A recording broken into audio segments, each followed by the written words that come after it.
President Donald Trump likes to think of himself as a statesman, an author, an A-level negotiator, but at heart, he's one thing, an insult comic. Every day in D.C. is a roast, the insults and belittling nicknames wielded like tiny comedy bullets. And if you haven't seen enough of the fusillade on Twitter, all you need to do is turn on late-night TV. Television comedy has a strange, symbiotic relationship with the real political world, something between a feedback loop and a funhouse mirror. The Smothers Brothers flirted safely with the subversive side of the 1960s. The Clinton-Lewinsky scandal of the 90s was filtered through Jay Leno's guffawing misogyny. And then, from 1999 through roughly the start of the Trump administration, the prevailing comedy tone was a kind of ironic detachment, perfected by Jon Stewart on The Daily Show. Odds are, even if you barely watched the show, you can still picture the Jon Stewart repertoire, the knowing pop culture references, the sharp satire, the right take on America at large.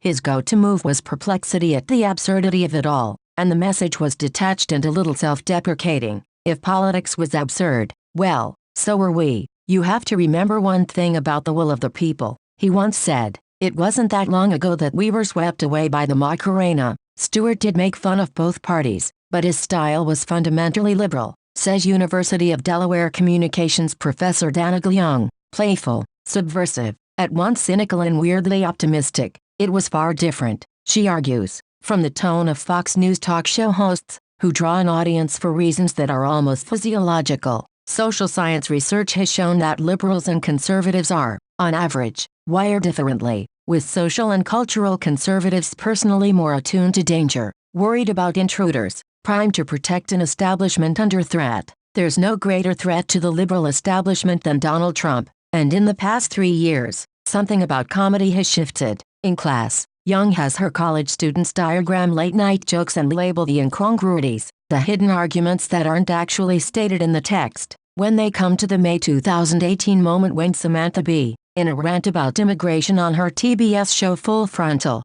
called Ivanka Trump a feckless C. The exercise breaks down. The line drew a laugh, but there was nothing to puzzle out, no irony, no distance. She just meant it. There was no incongruity in what she did, says Young, whose upcoming book, Irony and Outrage, examines the psychological underpinnings of political entertainment. I don't care she's used the C word a bunch. I care that she, didn't make a joke, or maybe B had made a joke, but a joke for the era of Trump, like the red meat at Trump's rallies. It was pitched to the base, satisfying in the way that calling someone a libtard feels for people on the right, less a wry observation than a hard pushback against a persistent enemy or a looming threat. If Trump has changed the tone of the presidency, he's done the same for TV humor, creating a kind of insult comedy for the resistance, less subtle, less civil, and, strangely, more conservative. Jon Stewart is often tagged as left-leaning, and it's true that he was secretly invited to the Obama White House,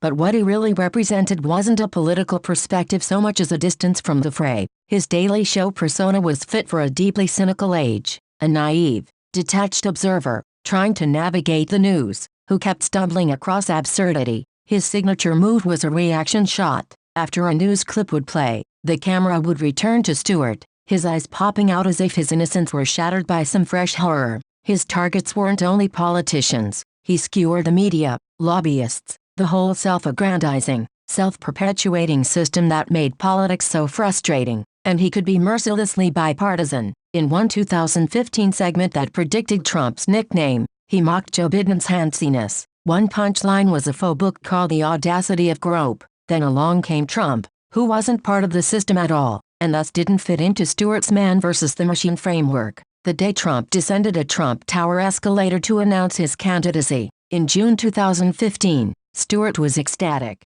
He treated the real estate mogul turned reality star not as a viable player, but a professional clown. America's Ide is running for president, he gushed. At the end of the segment, he and two Daily Show correspondents mimicked having orgasms. Stewart left the show a few weeks afterward, part of a long-planned retirement. He wasn't on the air to document the ongoing campaign, the collective realization that Trump wasn't just a punchline, and the joke was on the establishment. Still, he was onto something about Trump. The 45th president is undeniably funny, innately entertaining, whether he intends to be or not.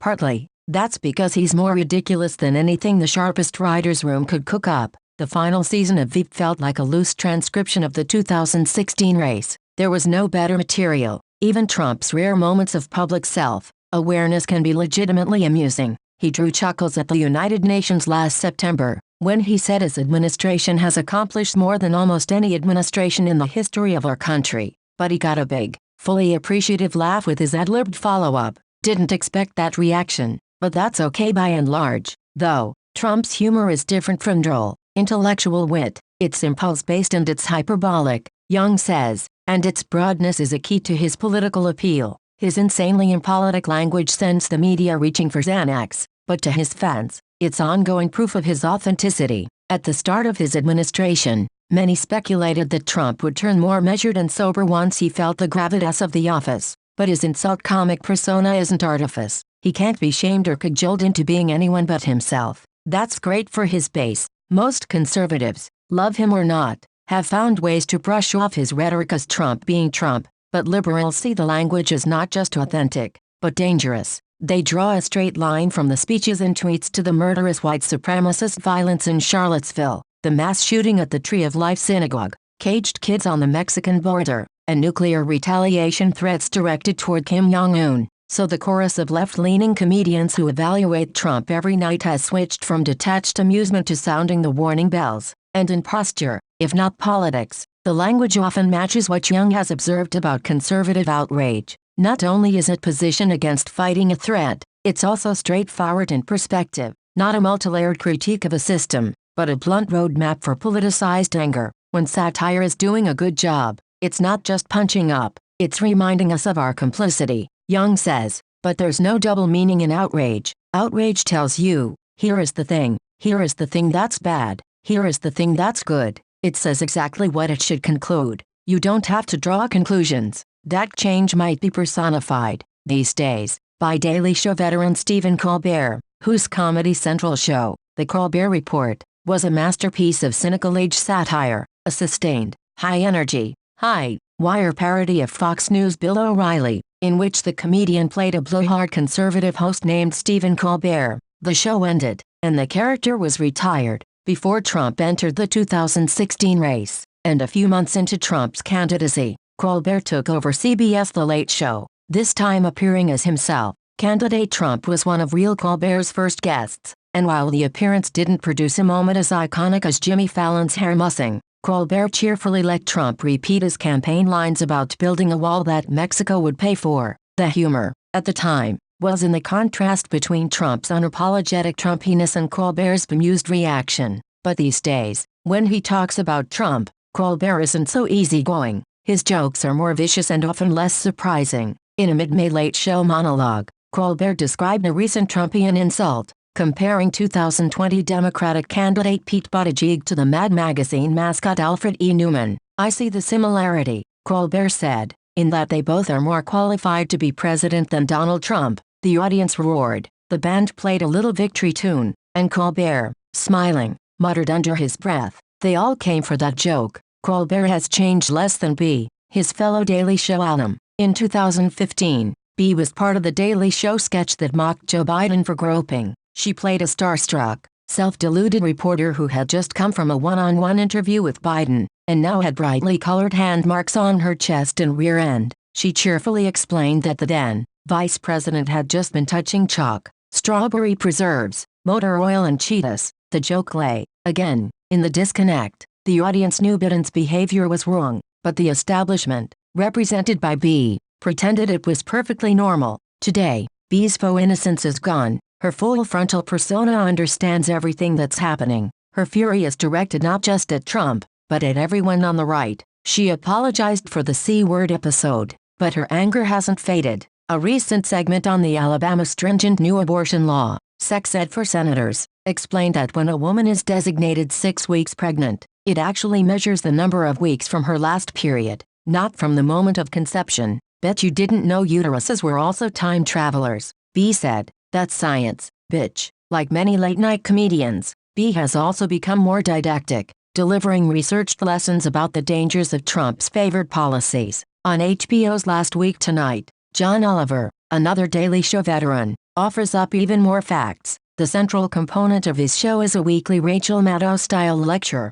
only slightly more lighthearted, sprinkled with jokes that are often hilarious, but are also basically non-sequiturs. The Netflix show, Patriot Act with Hassan Minhaj, starring another Daily Show alum, and Seth Meyers' A Closer Look segment on NBC's Late Night serve up similar material. It's comedy, in the sense that it contains setups and punchlines, but it isn't necessarily fun. As the tone has shifted, it's not hard to find a clamor for old Jon Stewart, a longing on the part of partisans, critics and fans that even has bled into academic research. Ethan Porter, an assistant professor at the George Washington University, notes that multiple studies have documented Fox News' influence on conservative Americans, tracking how increased Fox News ratings have correlated not just with Republican shares of the vote, but with judges' likelihood to impose longer prison sentences. What you think of as soft media, whether it's humor or celebrity journalism, Porter says, people can actually be impacted by that, in ways that are interesting and surprising. In May,